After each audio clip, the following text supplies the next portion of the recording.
dan menyertai makmum akan imam pada perbuatan, dan demikian perkataan,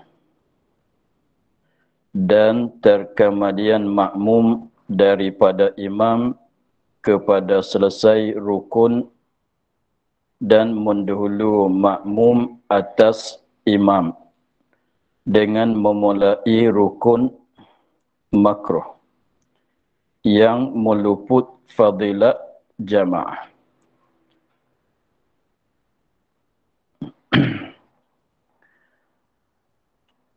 Dan menyertai makmum akan imam pada perbuatan.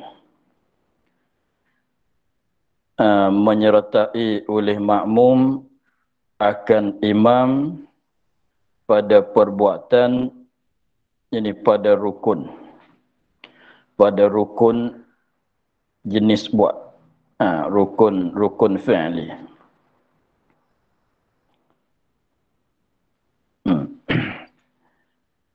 Pada perbuatan, yakni pada rukun-rukun fi'li.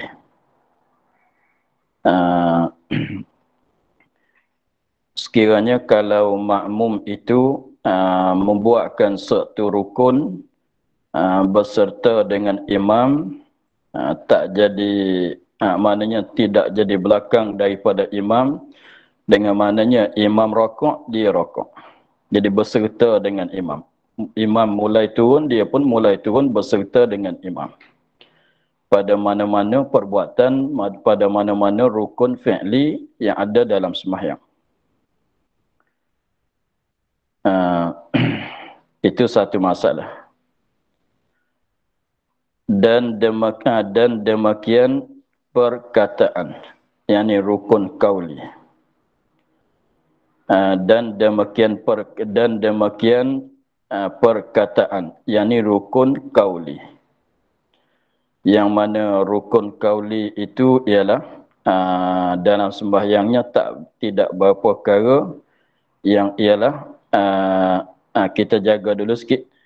Dan demikian perkataan, yakni lain daripada takbiratul ihram.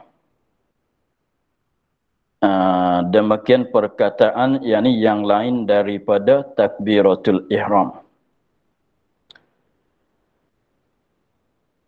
Adapun masalah takbiratul ihram itu lagi akan datang hukum dia.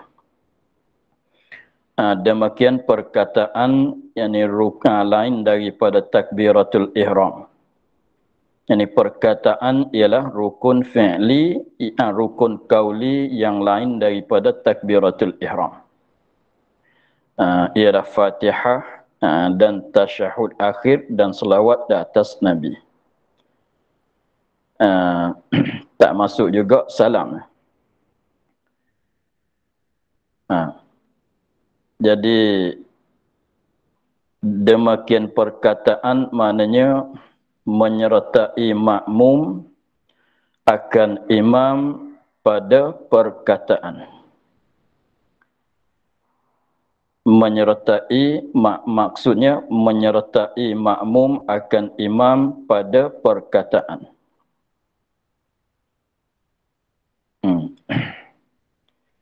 Imam mulai baca, dia pun mulai baca. Dua masalah. Yang ketiga pulanya, dan terkemudian makmum daripada imam, terkemudian, yakni terbelakang makmum daripada imam kepada selesai rukun. Kepada selesai, terkemudian kepada selesai rukun. Terkemudian makmum daripada imam kepada selesai rukun. Dengan maknanya terbelakang makmum daripada imam dengan satu rukun. Dengan maknanya terbelakang makmum daripada imam dengan satu rukun. Rukun fi'li. Contohnya, imam mulai rokok, makmum masih dalam berdiri. Apabila imam mulai bangkit daripada rokok, makmum baru mulai turun rokok. Itu maksudnya. Itu maksud katanya terkemudian makmum daripada imam kepada selesai rukun. Dengan maknanya imam rokok. Apabila sama-sama dalam berdiri, imam mulai turun rokok, makmum masih dalam berdiri. Apabila imam tetap dalam rokok pun, makmum masih dalam berdiri. Apabila imam mulai akad kepalanya kepada i'tidal, di situlah makmum baru mulai turun rokok. Itulah rupanya terkemudian makmum daripada imam kepada selesai rukun. Rukun yang dibuat oleh imam. Kepada selesai rukun-rukun yang dibuat oleh imam. Lepas tu katalah, kalau katanya sama-sama dalam rokok, imam bangkit i'tidal, makmum masih dalam rokok. Imam tetap dalam i'tidal, makmum masih dalam rokok. Apabila imam tu mulai turun kepada sujud, barulah imam makmum akad kepada bangkit kepada i'tidal. Yang dimaksud katanya ketinggalan terbelakang makmum daripada imam dengan satu rukun. Itu masalah yang ketiga. Ini masalah yang ketiga. Dan mendahulu makmum atas imam dengan mulai rukun.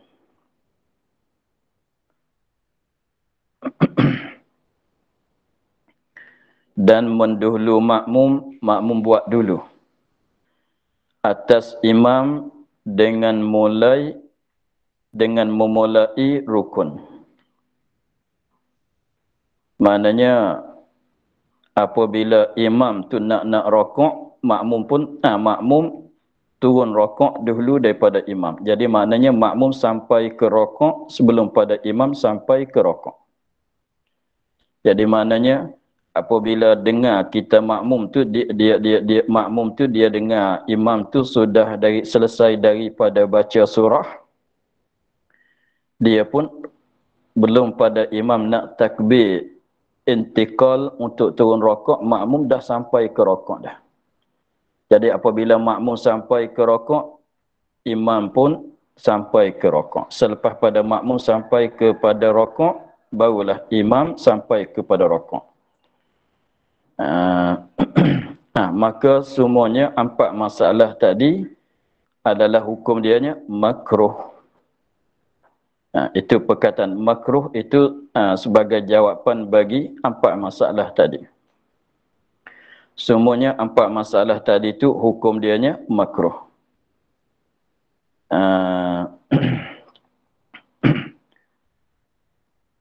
Jadi tiap-tiap satu daripada empat masalah tu ialah hukum dia tu makruh. Jadi kita ni ada itu dihimpunkan dengan satu hukum ialah makruh. Jadi maknanya masalah yang pertama menyertai makmum akan imam pada perbuatan sama serta. Imam mulai rokok, makmum pun mulai rokok. Macam nak berlomba dengan imam. Jadi apabila imam mulai turun kepala, makmum pun mulai turun kepala. Imam sampai, makmum sampai ke rokok. Imam mulai akad kepala kepada i'tidal, makmum pun mulai. Imam sampai, makmum sampai dengan keadaan berserta. Itu adalah hukumnya makruh. Itu satu masalah. Dan masalah yang kedua juga pulaknya, dan demikian perkataan maknanya menyertai makmum akan imam pada perkataan, pada rukun qauli, pada bacaan.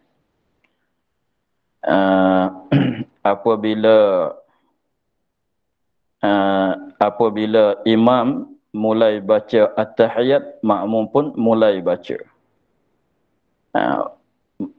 Mulai baca bersama dengan imam pada bacaan tahiyat. Artinya pada bacaan Fatihah. Tapi masalah Fatihah tu lain pada masalah rakaat yang pertama, yang kedua bagi umpama Maghrib, Isya dan Subuh. Itu memanglah kita kena terkamadian dah. Tetapi kalau contohnya imam mulai, kita mulai. Itu pun makruh pada bacaan Fatihah. Dia nak juganya, maknanya jangan kita mulai bacaan Fatihah malaikat imam dah mulai. Kita nanti ikut belakang. Tapi kalau kita boleh dengarlah bacaan imam tu, kalau rakaat yang lain daripada yang pertama dan yang kedua bagi sembahyang Maghrib, Isya, Subuh, sembahyang Maghrib dan Isya, kita dengar bacaan imam, bolehlah kita nak kamadian daripada imam pada bacaan. Adapun kalau rakaat yang baca sir seperti sembahyang Zuhur dan Asar, itu tak dapat, tidak, kita kena serta dengan imam. Sebabnya kita tak boleh tahu imam dah mulai ke belum. Tetapi dia akan jadi terkamadian juga, sebabnya apabila dalam sujud yang kedua, artinya dalam tasyahud awal, apabila imam bangkit kepada berdiri, kita tak boleh bangkit lagi, sebab kita sunatnya apabila imam bangkit berdiri, kita tunggu imam sampai ke berdiri dulu, barulah kita ikut. Maka di situ imam sudah berdiri, dia mulai, kita baru bangkit kepada berdiri. Jadi imam dah mulai, tak berapa lama kita pun mulai juga. Itu jadi terkamadian kita daripada bacaan imam. Begitulah sekiranya kalau sembahyang yang nyaring, rakaat yang nyaring ialah rakaat yang pertama, yang kedua bagi sembahyang Isya dan Maghrib. Maka sekiranya kita dengar bacaan imam, imam itu baca nyaring, ketika imam baca Fatihah, makruh kita baca Fatihah ketika imam sedang baca Fatihah. Bahkan tempat kita baca Fatihahnya apabila imam selepas pada amin, sebelum pada imam baca surah. Di situlah tempat kita baca Fatihah untuk kita makmum. Sebab itulah dikatanya menyertai makmum akan imam pada bacaan adalah makruh juga. Itu masalah yang kedua. Tapi kalau kita tak dengar tu, kita kira katanya pada sengkaan kitanya, pada jakaan kitanya, imam dah mulai. Bolehlah kita mulai. Itu dua masalah. Dan masalah yang ketiga, terkamadian makmum daripada imam kepada selesai rukun. Dengan maknanya ketinggalan makmum dari terbelakang makmum daripada imam dengan satu rukun. Dengan rupanya tadi, imam mulai turun rokok, makmum masih dalam berdiri. Apabila imam tetap di dalam rokok pun, makmum masih dalam berdiri. Apabila imam mulai bangkit kepada i'tidal, ketika itulah makmum baru mulai turun rokok. Rupanya begitu, maknanya ialah rupa terkamadian makmum daripada imam kepada selesai rukun. Rukun yang dibuat oleh imam. Itu masalah yang ketiga, adalah hukumnya makruh juga. Masalah yang keempat, mendahulu makmum atas imam, mendahulu tu dengan memulai, yakni dengan secara memulai oleh makmum sebelum pada memulai oleh imam. Jadi maknanya makmum dia mulai rokok sebelum pada imam mulai rokok. Jadi contoh maknanya, kalau rokok tu maknanya imam, makmum sampai ke rokok belum pada imam sampai. Itu maknanya. Maknanya makmum mulai rokok sebelum pada imam mulai rokok. Maka empat-empat masalahnya hukumnya adalah makruh. Makruh di sini dia katanya makruh yang meluput fadilah jamaah. Makruh di sini ialah makruh yang meluputkan fadilah jamaah yang katanya 27. atau 25 di atas khilaf. Jadi sebab kita dah cerita dulu-dulu katanya setiap-tiap makruh yang berlaku di dalam sembahyang bab jamaah adalah makruh yang meluputkan fadilah jamaah. Tetapi makruh yang tertentu dengan sembahyang jamaah. Kalau sembahyang seorang diri tidak ada benda ini. Sebab menyertai sebab masalah yang pertama, masalah yang kedua, masalah yang ketiga, masalah yang keempat. Kalau kita sembahyang seorang diri, tidak ada benda ini. Tidak ada benda ini. Maka benda ini dia akan berlaku apabila kita jadi makmum orang. Apabila kita sembahyang jemaah. Maka makruh yang begitulah dikatakan makruh yang meluputkan fadilah jemaah. Adapun makruh yang tidak tertentu dengan sembahyang jemaah, maka makruh itu tidak meluputkan fadilah jemaah. Seperti katanya disunatkan bagi kita baca doa iftitah kalau kita makmum muafiq. Kalau kita makmum muafiq disunatkan bagi kita makmum muafiq baca doa iftitah. Kalau tak baca dapat hukum makruh. Maka makruh di situ tak tentu dengan masalah berjamaah. Kalau sembahyang seorang diri pun makruh juga kalau tak baca. Maka makruh gitu tidak meluputkan fadilah jamaah. Begitulah. Tetapi di sini masalahnya tertentu dengan masalah apabila kita berjemaah, maka benda begini akan timbul. Maka tengok masalah yang pertama, menyertai makmum akan imam pada perbuatan. Kalau kita sembahyang seorang diri, nak berlaku ke tidak menyertai makmum? Tak berlaku sebab kita sembahyang seorang diri, bukan kita makmum, bukan kita imam. Itulah maknanya katanya makruh itu makruh yang tertentu dengan bab jamaah. Setiap-tiap makruh yang tertentu dengan bab jamaah, makruh itu meluputkan fadilah jamaah. Begitulah. Jadi maknanya tak dapat pahala dah. Jamaah dia tu fadilah pahala jamaah yang kata 27 itu tak dapat. Dan jamaahnya sah. Jamaah mana mengikut oleh makmum akan imam dengan 4 masalah tadi itu sah. Jadi tidak membawa kepada batal sembahyangnya. Dia mengikut imam sah, tidak membatalkan sembahyang. Dan jamaahnya sah. Maknanya tidak membatalkan sembahyangnya. Jadi mana dia mengikut imam tu tidak mengapalah. Tetapi tiada pahala atasnya. Memanglah sebab menggugurkan, meluputkan fadilah jamaah. Tetapi tiada dapat pahala atasnya, atas makmum tak dapat pahala. Mana pahala kata 27 tak dapat. Maka apa faedah, apakah faedah daripada tadinya? Fadilah jamaah dah luput. Tetapi jamaah dia tu sah. Maka apa faedahnya? Kalau kita katanya fadilat jamaah dah luput, tetapi dihukum kata jamaah itu sah. Apa faedahnya? Kalau kita kira dengan akal kitanya, kalau fadilat jamaah dah luput, mana sepatutnya kena hukum tidak sah jamaah lah. Sebab kalau jamaah lagi pun tak dapat pahala dah. Lebih baiknya kita sembahyang seorang diri ya. Kalau kita kira dengan akal kita.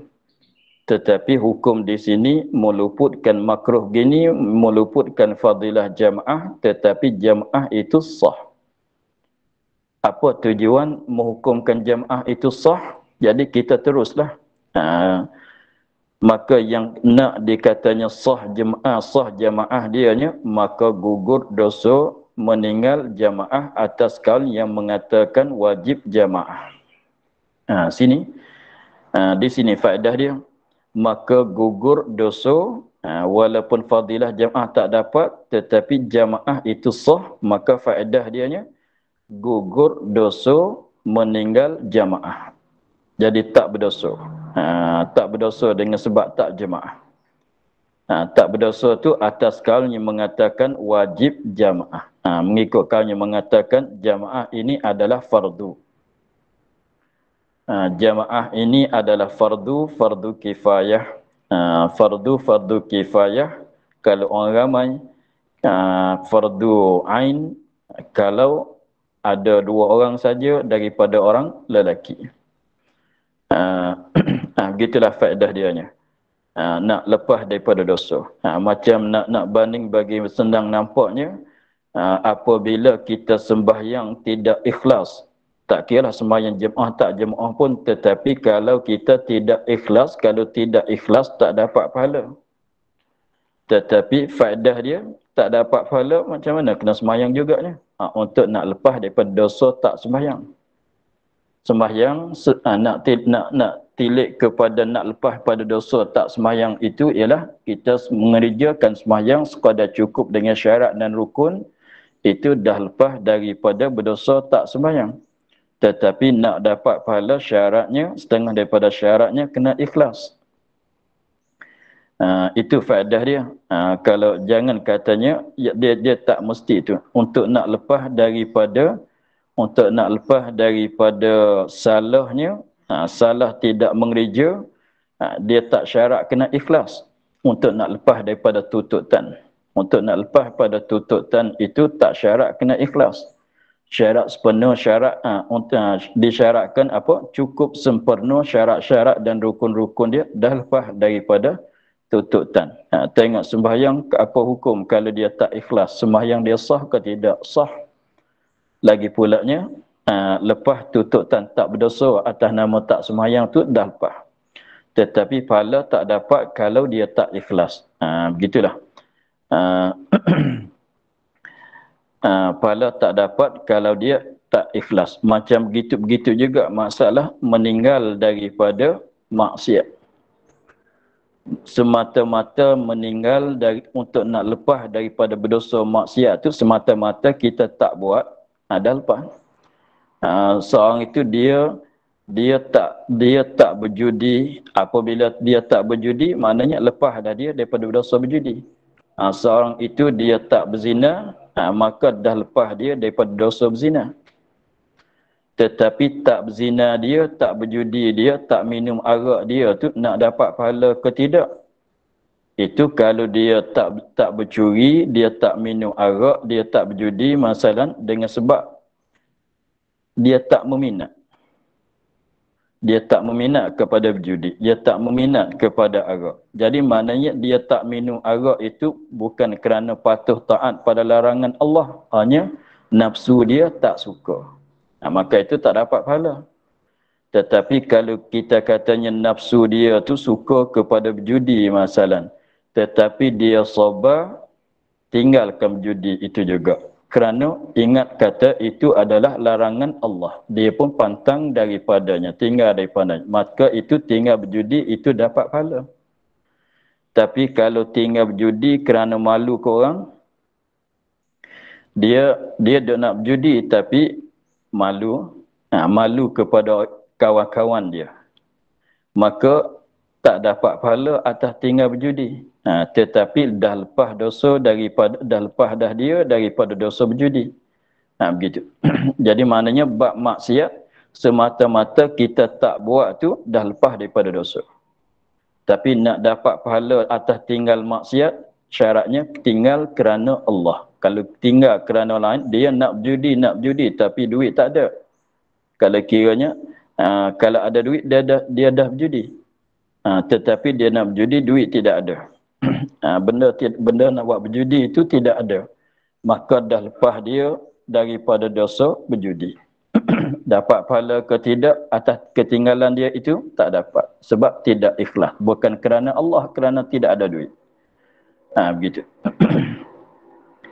Maka di sini pun faedah daripada katanya jamaah sah, walaupun tak dapat fadilah, maka faedah dianya gugur dosa daripada meninggalkan jamaah.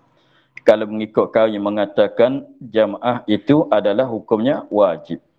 Adalah hukum dianya fardu ain atau fardu kifayah. Apa tu fardu ain atau fardu kifayah tu macam mana pula? Dia begini, contohnya kalau bab menguruskan jenazah. Kalau kita kata kita maklum bahawasanya menguruskan jenazah daripada mandi, kapan, sembahyang, menanam adalah hukum fardu kifayah. Itu kalau orang ramai tahu. Itu kalau ramai tahu dengan kematian orang dalam kampung itu. Maka seramai-ramai itu memadai untuk nak lepas daripada tuntutan fardunya apabila ada seorang menguruskan. Lepas daripada kesemuanya. Tetapi kalau kita katanya kita dan kawan kita saja ada kat satu pulau. Orang lain tidak ada. Kalau ada pun orang perempuan dan kanak-kanak. Hanya lelaki kita dan dia saja. Kita dan kawan kita. Lepas tu yang lain, yang lelaki yang lain tidak ada. Hanya ada perempuan-perempuan, kanak-kanak. Apabila ada berlaku kematian kawan kita yang lelaki, mana tinggal ada kita seorang saja yang lelaki, orang lain tidak ada. Maka di situ jadi fardu ain di atas kita, tak jadi fardu kifayah. Sebab kalau kita tak buat, tak ada siapa dia buat. Sebab dia tak memada dengan perbuatan orang perempuan. Begitu. Maka bab jemaah pun begitu juga. Kita katanya dalam kawasan kampung kita ni ada 2 orang lelaki saja. Kat kampung kita ni ada 2 orang lelaki saja. Yang lain semuanya perempuan. Yang lain semuanya perempuan, artinya kanak-kanak. Maka hukum jamaah di sini bukan dia fardu kifayah. Bukan fardu ain di atas 2 orang lelaki itu. Sebab seorang makmum, seorang imam. Sebab itulah katanya ada kalanya fardu kifayah, ada kalanya fardu ain. Tapi kebanyakannya ramai penduduk di kampung tu jadi fardu kifayah lah. Maka tujuan sah jamaah itu untuk nak gugur daripada nak lepas pada dosa tak berjamaah. Begitulah. Atau gugur makruh atas sekali mengatakan bahawasanya jamaah sunat muakkad. Faedah dianya kalau mengikut kami mengatakan jamaah adalah sunat muakkad, hukumnya nak lepas daripada sakutan makruh. Begitu. Sebab dia sebabnya gini, kenapa jadi makruh? Dia sebabnya setiap-tiap perkara yang diwajib buat.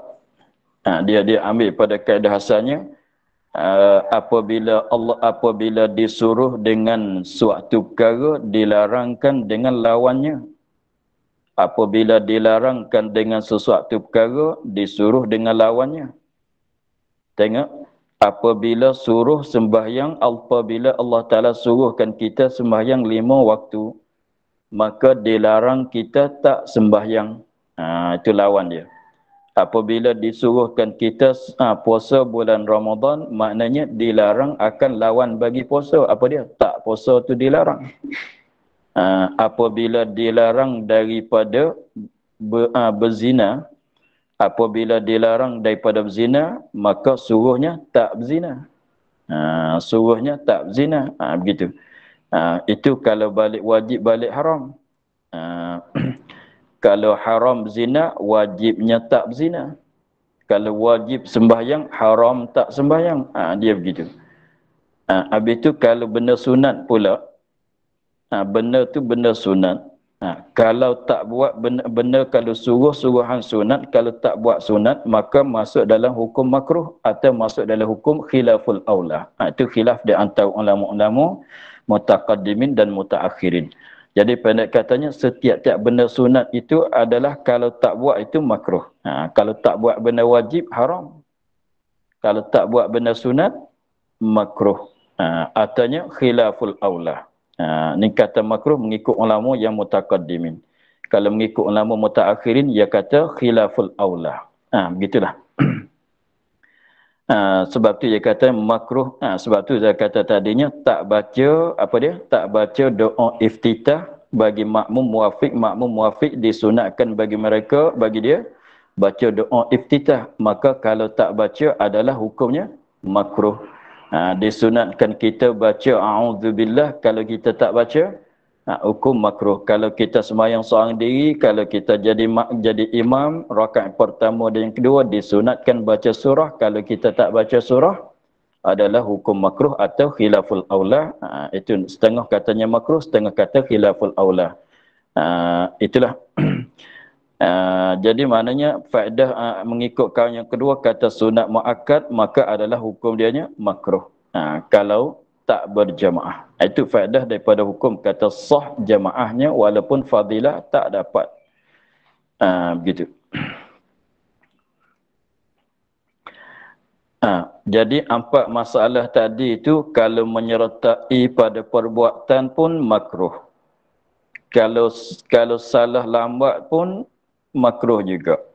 Kalau bersama dengan imam mulai rokok, kita mulai rokok. Itu pun makruh. Kalau kita tunggu nak rokok tu apabila nanti imam bangkit kepada i'tidal barulah kita mulai rokok. Itu pun makruh juga. Kalau kita dulu pada imam pada rokok dan lain-lain lagi pun makruh juga. Kalau begitu cara mana kita nak dapat kena dengan caranya? Maka di sini dia kata maka sunat bagi makmum bahawa takhir mulai perbuatannya daripada mulai perbuatan imam tiap-tiap rukun. Tak kira rukun itu rokok ke i'tidal ke sujud ke duduk ke katalah.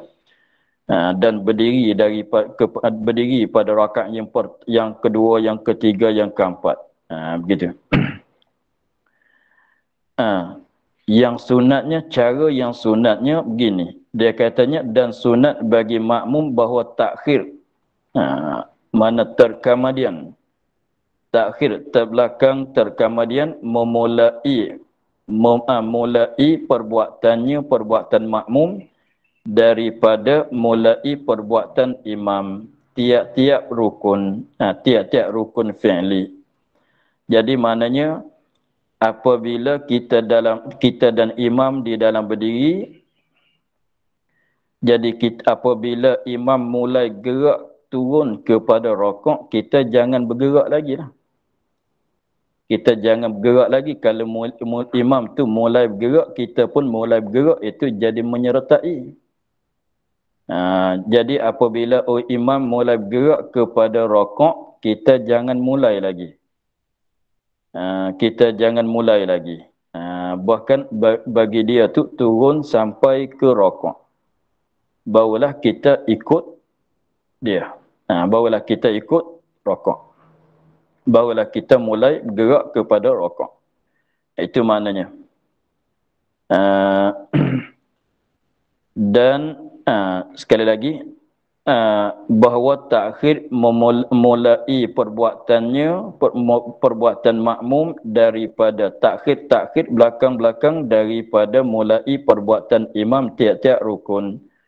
Dan dahulu mulai makmum atas selesai imam daripada perbuatan imam. Jadi yang sunatnya nak begini.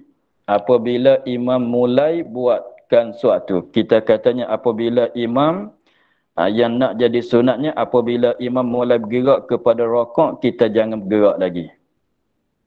Nanti imam sudah sampai kepada rokok.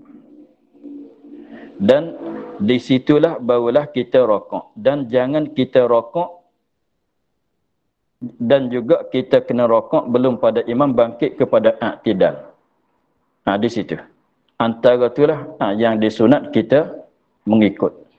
Disunat kita buat. Jadi maknanya ketika imam mulai bergerak turun tu kita jangan bergerak lagi. Nanti imam dah sampai ke rokok. Bolehlah kita rokok. Tetapi jangan sampai imam mulai i'tidal. Itu maknanya terdulu ini sebelum mulai makmum dan terdulu mulai makmum, yakni makmum kena mulai rokok masalan atas selesai imam daripada perbuatan imam. Jadi maknanya kita kena rokok belum pada imam selesai daripada rokok. Jadi maknanya dua. Jadi dilikungi oleh dua perkara. Dilikungi. Jadi maknanya imam mulai, kita jangan mulai lagi. Maknanya begitu. Imam mulai rokok, kita jangan mulai lagi. Dan kita kena rokok belum pada imam mulai selesai daripada rokok. Imam selesai daripada rokok, Maknanya imam sempurnakan rokok dia. Rokok tak sempurna rokok, malaikat bangkit pada i'tidal. I'tidal tak sempurna i'tidal, malaikat turun kepada sujud. Sujud tak sempurna sujud, malaikat dia bangkit duduk pada sujud yang pertama. Katalah. Jadi maknanya kita kena rokok belum pada dia bangkit pada i'tidal. Kita kena rokok selepas pada dia rokok. Kita kena rokok selepas pada dia rokok. Dan kita kena rokok belum pada dia bangkit kepada i'tidal. Sebab kalau dia bangkit pada i'tidal, mana dia dah selesai daripada rokok. Antara itulah yang perlu kita buatnya. Untuk nak dapatkan sunat, untuk nak mengelak daripada hukum makruh tadi. Kita tengok maknanya sekarangnya, makmum sekarangnya banyaklah mengejarkan begitu. Imam mulai, dia mulai. Jadi imam belum nak sampai ke sakatan rokok, dia dah mulai rokok. Ada kalanya dengan suara imam takbir, dia dah turun dah. Itu tak kena dengan cara. Nah, dia tempat yang sunatnya, maknanya kalau tadi tu imam mulai, kita jangan mulai lagi. Dan masa mana kita nak mulainya, agak katanya jangan belum pada dia selesai daripada perbuatan. Mana kita kena rokok belum pada dia bangkit pada i'tidal. Tapi jangan rokok kalau dia tak sampai ke rokok lagi. Begitulah. Jadi antara itulah. Jadi maknanya apabila imam sampai ke rokok, kalau kita tak terus rokok pun tak mengapa lagi. Sekiranya kalau kita tahu katanya imam ni kalau dia rokok dia baca tasbih 11 kali masalah. Imam ni kalau dia rokok, dia baca tasbih 11 kali masalah. Kita pun redha dengan memandang dia akan rokok. Maka apabila imam rokok, imam mulai tasbih 2 kali, 3 kali, barulah kita rokok. Dan kita rokok sebelum pada dia mulai pada i'tidal. Itu masuk dalam sunat lagi. Sebab dalam lingkungan itulah selepas pada imam rokok dan belum pada imam bangkit i'tidal. Dan antara itulah yang disunat kita rokok. Itulah kalau rokok, kalau i'tidal kadar sujud pun begitulah. Kalau sujud maknanya kita biarkan imam mula turun sujud. Ketika imam mulai turun tu jangan kita turun lagi. Apabila imam sampai ke sujud, sebelum pada imam nak bangkit sebelum pada imam bangkit kepada duduk, antara itulah disunatkan kita sujud. Itu paling kurang, sekurang-kurang sunatnya. Itu sekurang-kurang sunat mengikut imam pada perbuatan. Tetapi kalau nak yang paling akmal, dia katanya dan terlebih akmal daripada ini, daripada cara tadi, bahawa takhir memulai perbuatan hingga akhir tadi, nak cara yang akmalnya bahawa takhir mulai buat makmum daripada sekalian gerak imam. Maka tiada masuk makmum, ini tiada mulai makmum hingga sampai imam kepada tempat berpindah ia kepadanya kepada tempat. Dikarenakan tempat tu rukun. Dikarenakan tempat tu ialah perbuatan. Rukun perbuatan. Maka tiada rokok malaikat kemudian pada sampai imam kepada rokok. Begitulah. Jadi ya kaifiat cara yang akmalnya begitulah. Dia katanya yang akmal, sunat lebih sunat bahawa takhir makmum, bahawa takhir mulai buat makmum. Buat apa tu? Merokok, i'tidal, sujud, duduk, katalah. Takhir menjadi belakang sedikit. Menjadi belakang, mulai makmum tu daripada sekalian gerak imam. Maknanya kalau imam dalam berdiri, apabila imam turun tu, ketika imam turun belum pada nak sampai ke rokok, itu maknanya imam masih bergerak. Imam dalam keadaan bergerak. Maka ketika tu jangan lagi kita jangan mulai lagi. Apabila imam tu turun sampai ke rokok. Begitu. Turun sampai ke rokok. Di situ. Dan maka tiada masuk makmum uh, maka tiada masuk makmum, yakni tiada mulai makmum hingga sampai imam ke tempat berpindah ia imam kepadanya kepada tempat. Maknanya selama mana imam tak sampai ke rokok, jangan kita rokok lagi.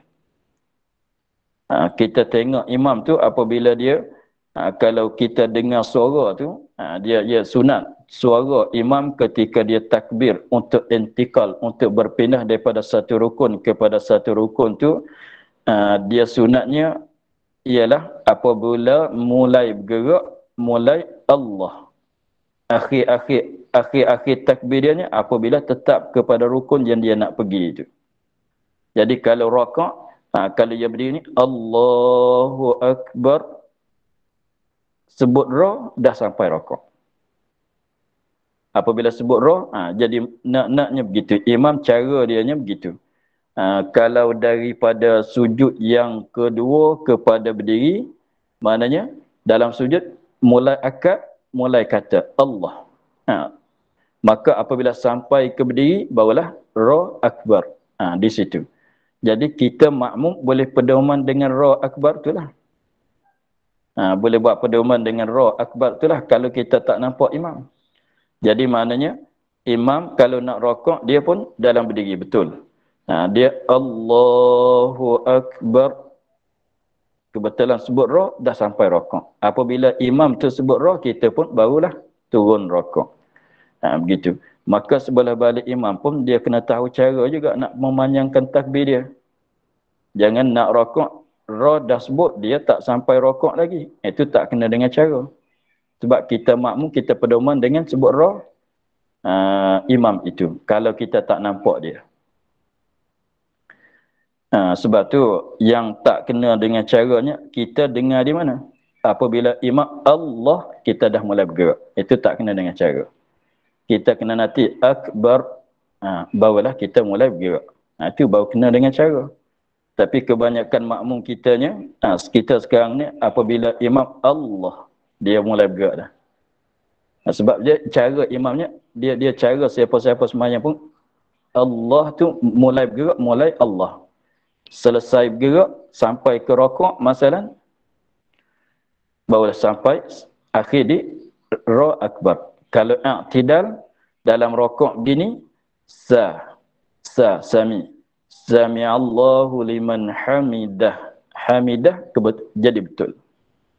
Kita apabila imam hamidah, kita pun mulai Allahu Akbar. Sami Allahu liman hamidah. Bangkit. Tidak. Itu kelakuan yang sepenuhnya. Dan jangan juga kita sampai imam berpisah daripada selesai daripada rukun itu. Sebab itulah inilah masalahnya yang orang-orang yang risau sangat tu.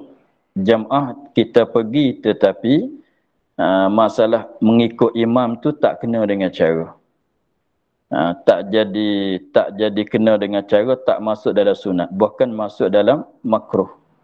Sebab kita selalunya buat begitu. Apabila imam mulai Allah, dia pun dah mulai bergerak. Itu tak kena dengan cara. Jadi maknanya berserta dia dengan imam ialah hukum makruh, meluputkan fadilah jemaah. Sebab tu nak boleh pesanlah ke siapa-siapa tu kalau datang sembahyang jemaah, henti-hentilah. Masalahnya begini. Tengok dia katanya maka tiada rokok. Maka tiada rokok, maknanya maka tiada turun rokok oleh makmum.